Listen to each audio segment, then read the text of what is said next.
Hey guys, welcome back to my channel. In today's video, I'm going to be going over the CAGED system. The CAGED system is a really cool system that allows you to transpose songs.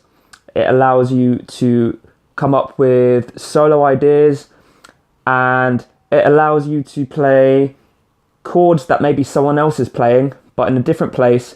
So it adds a bit of variety and layers to what's being played. Now, there are two requirements to being able to use the CAGED system that I think you should learn first.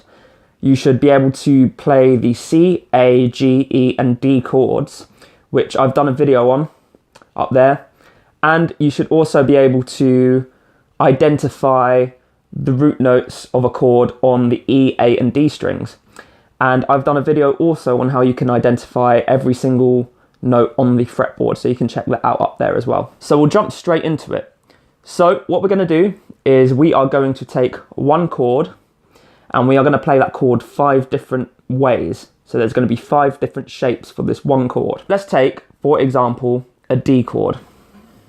Okay, that's a D chord. You should know that already. We are going to use the 5 shapes to create a D chord. The first shape is called the C shape, but I just want you to see this as the first shape, okay?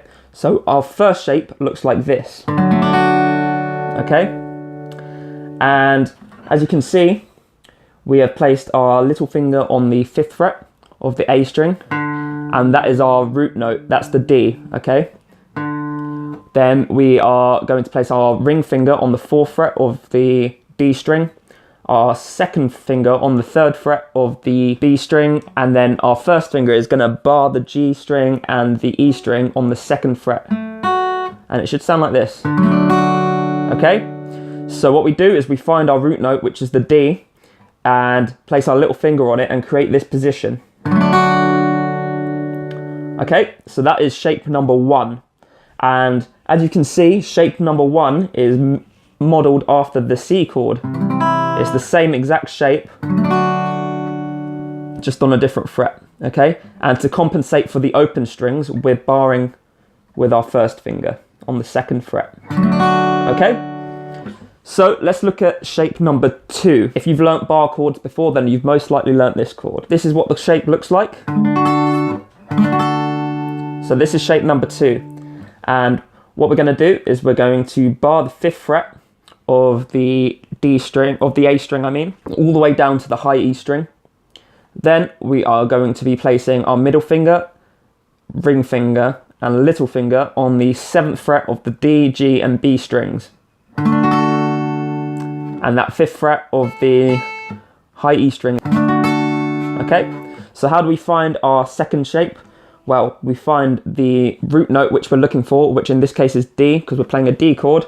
And we find that on the A string, which is the 5th fret, and then we play that shape from here, okay? Both shapes number 1 and 2 have the root note in their same place, okay? They're just different shapes, and these are both D chords in 2 different shapes, okay? So the 2nd shape is modelled after an A chord. Looks like an A chord, but higher up on the fretboard. So our 3rd shape, shape number 3, looks like this. So we're going to find our root note on the low E string, and a D on the low E string will be the 10th fret. We're going to place our ring finger on the 10th fret, our middle finger on the 9th fret, and then we're going to bar the 7th fret at the D, G, and B strings with our index finger. Then we're going to place our little finger on the 10th fret of the high E string, and we're going to play this chord. It's a really awkward one to finger, but you'll get it with enough practice, okay? So that chord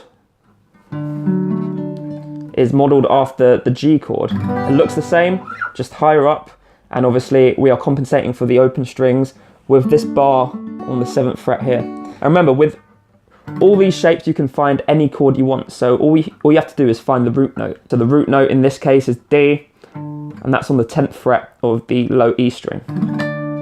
Now our 4th shape looks like this. If you know bar chords as well, you most probably know this one as well. And it looks like this. So the root note is in the same place as the third shape, which is modelled after a G.